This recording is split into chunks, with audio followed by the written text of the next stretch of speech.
ধামরাইয়ের বেলিশ্বর এলাকার এই সেতুটি নির্মাণ কাজ শুরু হয় প্রায় ৩ বছর আগে। তবে এখনও নির্মাণ কাজ শেষ হয়নি। প্রথম যেই ঠিকাদার কাজ শুরু করেছিলেন তিনি অর্ধেক কাজ করেই পালিয়ে যান।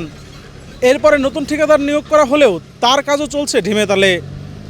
এই সড়কটিতে প্রায় ২টি ইউনিয়নের কয়েক হাজার মানুষ চলাচল করেন। তারা আমাদেরকে বলেছেন যে এই সেতুটি তাদের জন্য এক দুর্ভোগের কারণ হয়ে দাঁড়িয়েছে।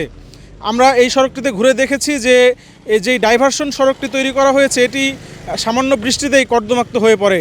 এছাড়া রোদের সময় এটিতে ধুলোর কারণে এই সড়কে চলাচল করা যায় না। আমরা এই যেই প্রকৌশল অধিদপ্তর রয়েছে তাদের সঙ্গে কথা বলেছি। তারা আমাদেরকে বলেছেন যে এরই মধ্যে প্রায় ৬০% কাজ কিন্তু শেষ হয়েছে, অন্যান্য কাজও চলছে। তবে আমরা এই ঘটনাস্থলে এসে দেখেছি যে এই সেতুটির কাজ কিন্তু খুবই ধীমে তালে চলছে।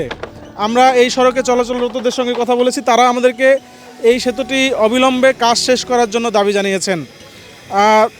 আমরা উপজেলা প্রশাসনের সঙ্গে কথা বলেছি, তারা বলেছেন যে এই বছরের ডিসেম্বরের মধ্যে এই সেতুটি নির্মাণ কাজ শেষ হবে বলে তারা আশা করছেন। আরিফুল ইসলাম সাব্বির, ধামরাই, ঢাকা ট্রিবিউন।